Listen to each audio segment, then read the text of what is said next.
آی دانه فلفل سیاه و خال محرومیان سیاه، هر دو جان سوزند اما این کجا و آن کجا. جانم که به شما بگه این پرده نه نقشه است که دنیاست. Anyways, I'm going to speak English today. Unfortunately, this is not going to be traditional Iranian Pardeh Khani today, but I try to explain what is Pardeh, what's Pardeh Khani, and what is the content of that, and some other things. Pardeh Khani is a kind of theater, and it comes from originally from Farsi of Pardeh, means curtain. And as you see, it's a very huge, strong pardeh or curtain painting in sequences of a mythological story. The most important source of Pardeh Khani a long time ago was Shahnameh of Ferdowsi, the Iranian epic of all this war and heroism and love that was gathered by many people, and at the end, Ferdowsi, about 1,000 years ago, put them into lyric, and we call it Shahnameh Ferdowsi. Pardeh Khani of Shahnameh, also called Shahnameh Khani. Shahnameh has so many heroes, but the greatest hero of Shahnameh is Rostam. Rostam lived so many years, hundreds of years, and served so many kings and fought so many fights and almost killed every enemy or defeated every enemy. He had a look to remember, as you can see. He had a parted beard. He had the hood that was made of the head of a thief or demon, and also the armor that was made of skin of a leopard that he has killed. He was tall and with a broad shoulder, and he went through 7 labors, in which he also killed a lion, a sorceress, many thieves, and freed Kekavus from the hand of the beasts. My cousin Ali, who was a patriarch of a family, every night he gathered all the members of the family, including kids and tenants, let's say 40 people, in the living room, and he narrated or recited this, one of the stories that every night he used to read for us. The stories were like Amir Hamzeh, Amir Arsalan, and Shahnameh. Shahnameh was the favorite of everybody. I used to call my cousin Ali Daachi. Daachi means brother, actually means special brother. He had a great voice, and he had a very kind of ritualistic way of sitting and narrating his sort of Pardeh Khani. He sat at the end of the room, on the top of living room, laying on a cushion, held a water pipe jar, started to smoke as a soundtrack of his beautiful voice. And we kids were sitting there listening to these stories that they were so exciting for us. They were about heroism, about war, about love, about death, about redemption, and about beasts and thieves. And thieves and beasts, they were more interesting, more exciting for us because they could do so many things that the human being couldn't do. They could fly, they could change the skin, they could turn into another animal, they could speak different languages, they could vanish. But the most important story that my cousin Daachi said was the war between Akwan and Rostam, or Akwanedim and Rostam. Why? Because it was so unpredictable. The two fighters were very much the arch enemy of each other, but none of them had the really upper hand. Rostam was very strong, very smart, and great fighter, but he really liked to sleep So in any time he could get any opportunity, he went to sleep. Akwan, on the other hand, was large, very strong. He could vanish, he could turn himself into zebra, he could turn into smoke, and he could fly. But his weakness was that whatever he said or whatever you said to him, he could do contrary, and everybody knew about that, including Rostam. So one day, Rostam, our hero, our sleeping hero, was laying down. He was sleeping on a huge flat rock.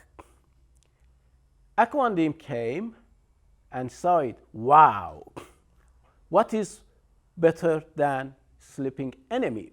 So what he did, he lifted the rock with Rostam and he flew to the cloud. And when Rostam woke up, he saw he's above the cloud and the world underneath was so small. And what is above Rostam was the gaze of Akwanadiv.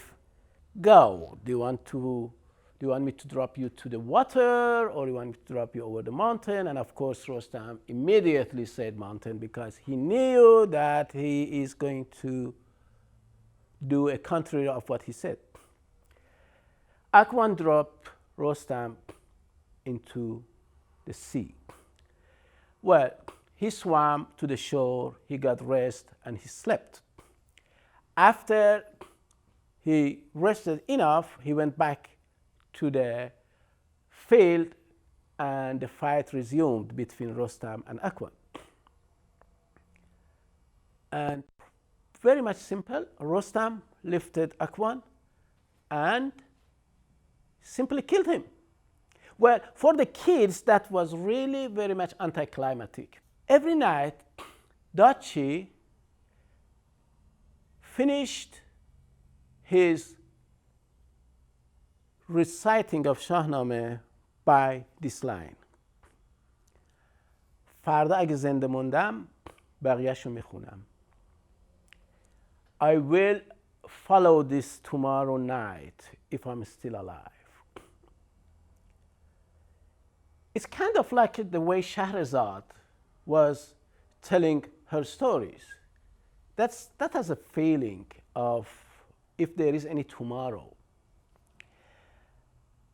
And I think everybody now these days, in a coronavirus pandemic, for many people, even tomorrow is under question, let alone next week, next month. It's a very hard time. It's a very lonely for many people. And I remember that. I've been through this before. There was in the early 80s with the AIDS pandemic, when many young, beautiful gay men were ravaged by AIDS epidemic. Unlike now that everybody is trapped in the same situation, many of gay men, they died, they suffered, and they were shamed in loneliness. How can a 7-year-old will prefer a div over Rostam? That's a long story. But before I explain how and why, let's see what is div or who is div. Actually, deva or daeva or div simply, they all have the same root in Iranian or Indian and means heavenly. Well, the story is, in mythology, we can debate about that 3,000-4,000 years ago, Indian and Iranian, they worshipped and shared the same gods. And those gods, they were devas or divs. And when with Zoroastrian coming to Iran, or after we had the new religion, most of these deities gradually were wiped out. So how can human being wipe out a powerful gods? Well, the answer is with the more powerful God. Wipe them out.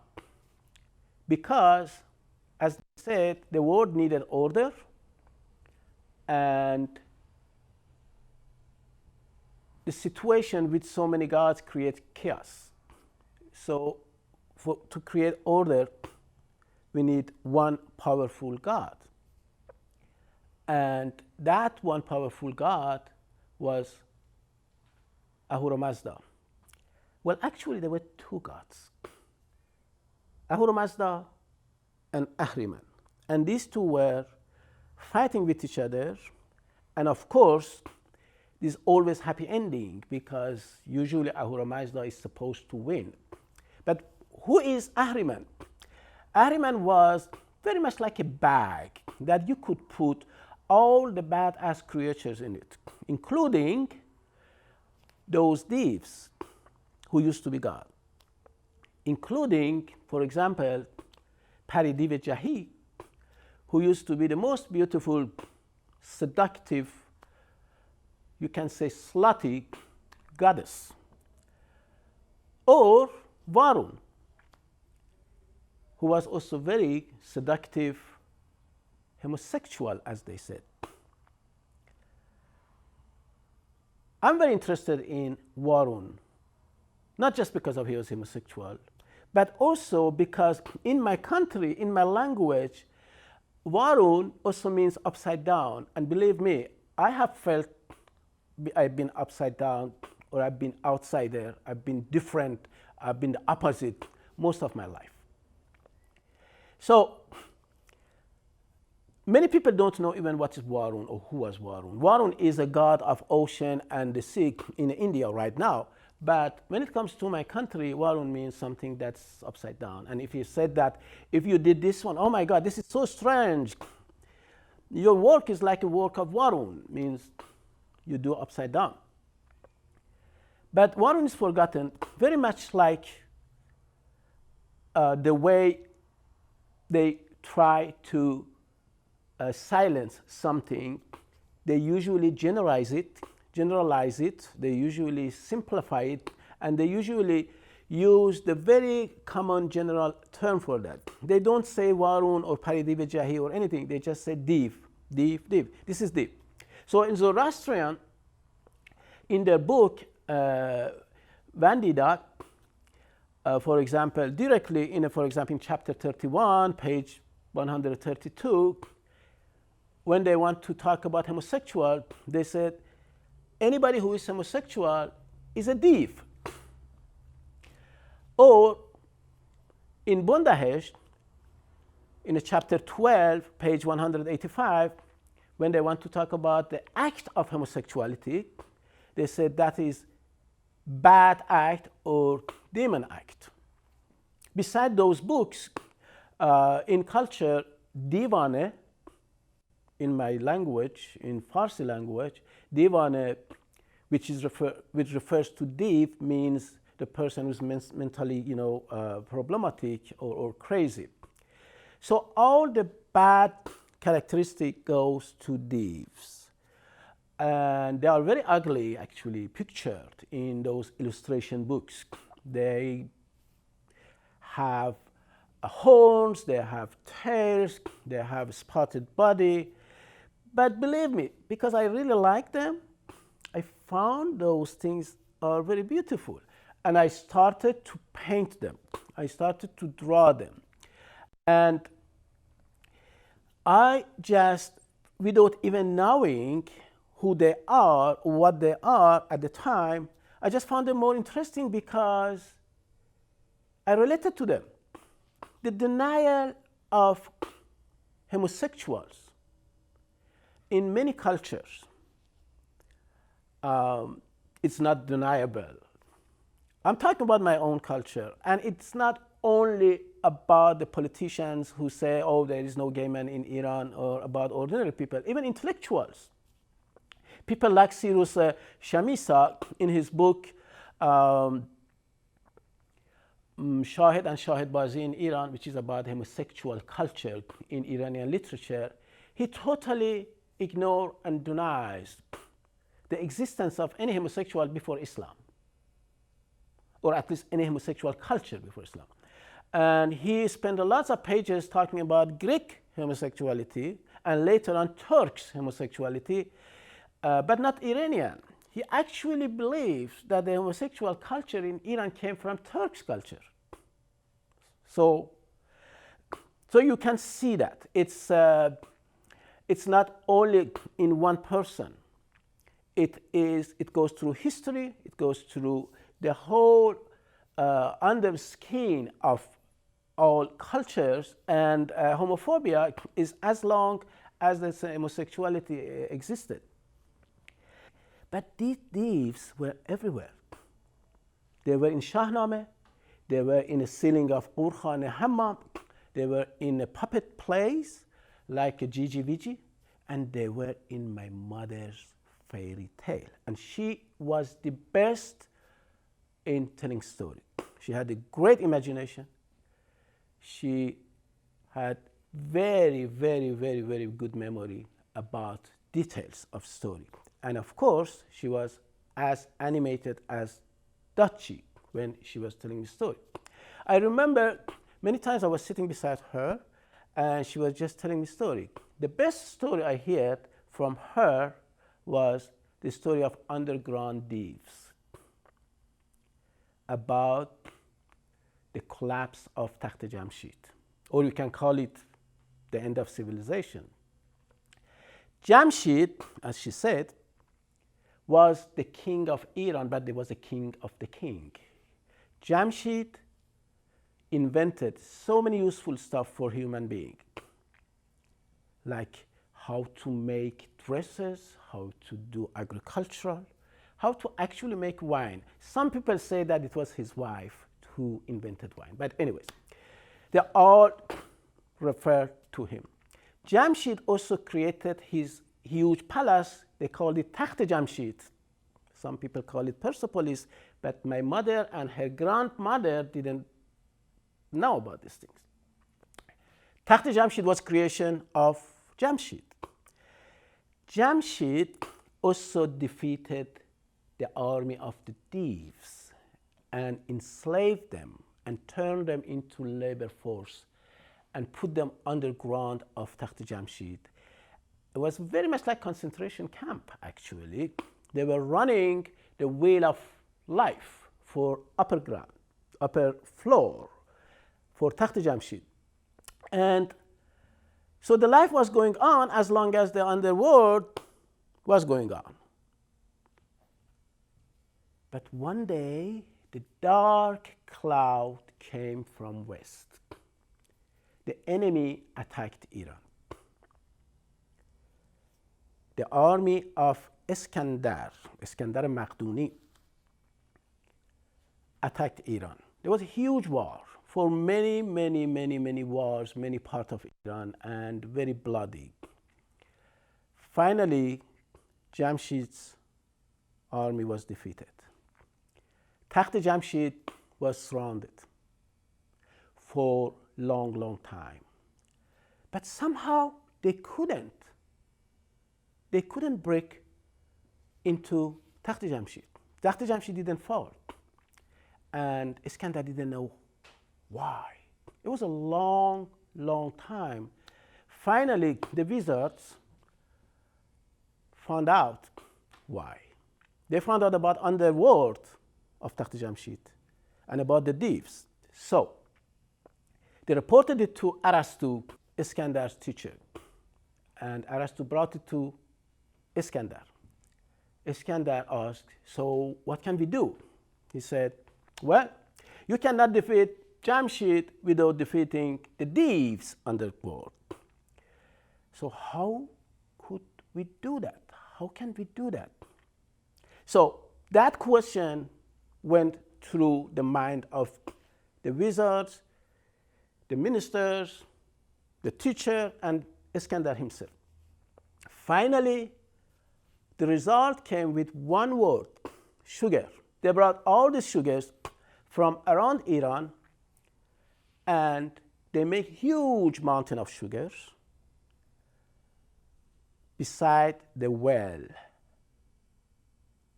That well that had access to the underworld. And one day, they put all the sugars through the well.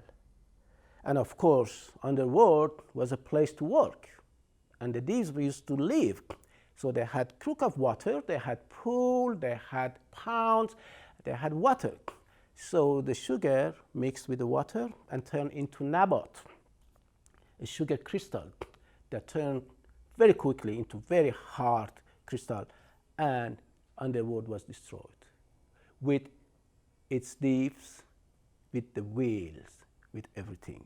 So when underworld died, the upper world died. And what was upper world was Takht Jamshid. So when thieves died, Jamshid died. They cast a spell over Takht Jamshid. If you look at this place that some call it Persepolis, you can see the row of people standing there, the animals, the king, and people who are carrying their gift towards the king. Everybody has turned into stone. That's what my mother actually said. And she heard it from her grandmother. They said, these are all spells. And I asked my mother, I said, Mother, is there any way we can break that spell? I remember I was like 5 or 6 years old. And she said, I don't know, honey. But if there is a lock, there must be a key or should be made. Anyways, that one went into my mind. Well, I started to make lots of drawing. I started to think about that story a lot. And, you know, growing up as a weird, different boy, I started to think a lot about what can I do to be liked. And creativity was one of them. Well, imagination and creativity really didn't help to break the spell over Takht Jamshid. It didn't. But it really helped me a lot to go through my childhood and adulthood in closet. Art and creativity are great. They're beautiful. But what is the most important thing is compassion and love. Compassion and love is what people in shelter in lockdown need. So do people who are out or in closet. Thank you very much.